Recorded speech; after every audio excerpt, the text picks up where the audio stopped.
heart wide open.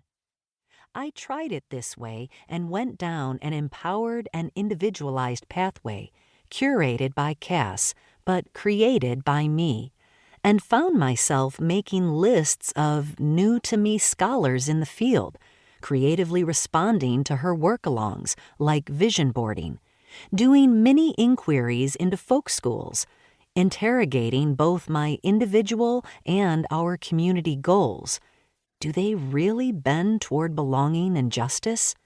Reflecting hard on the teacher agency scale, and truly revising my own approaches to learning design, guided by all the historical and cultural models Kass generously offers us. My educator efficacy soared reading this book, at a time when it is so needed. To be an educator is to understand that, universally, education has always been and always will be the most powerful reciprocal tool individuals, gatherings, and communities can both receive and contribute to society. It is critical to breaking cycles of crises, illiteracy, poverty, hunger, violence in all forms, armed conflict, and large-scale environmental and human tragedy.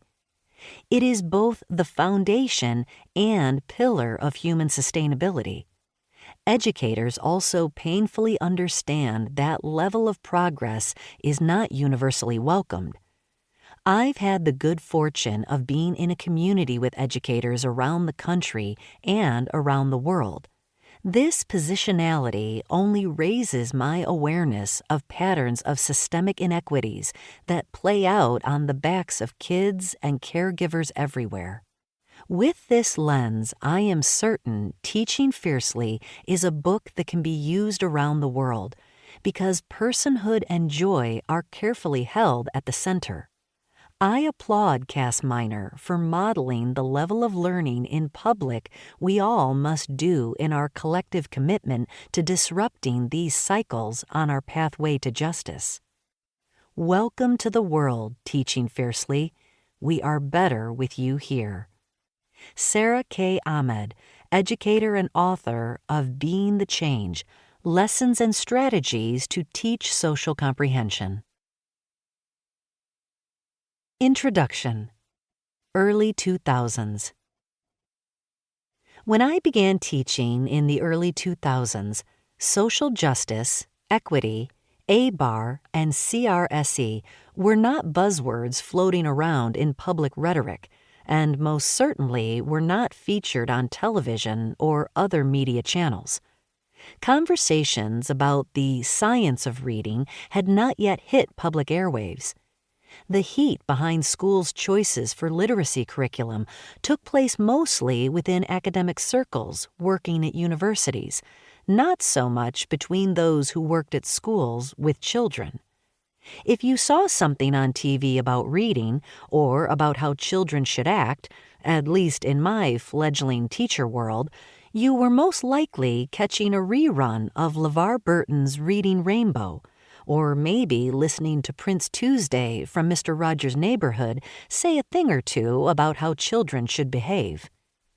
In the early 2000s, MySpace was still a thing.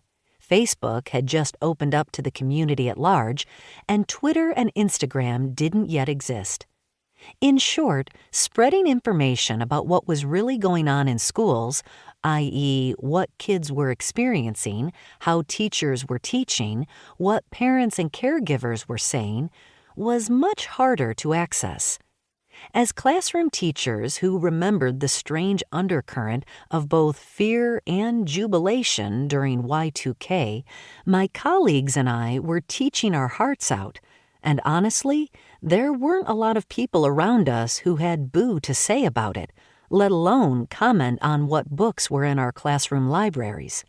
My partner, Cornelius, and I joke about how in those first few years of teaching life, we were feral teachers who were given so much freedom in the name of kids' best interests that putting parameters around our work would have inhibited our ability to activate our instinctual knowing, our innate calling, that is, to teach.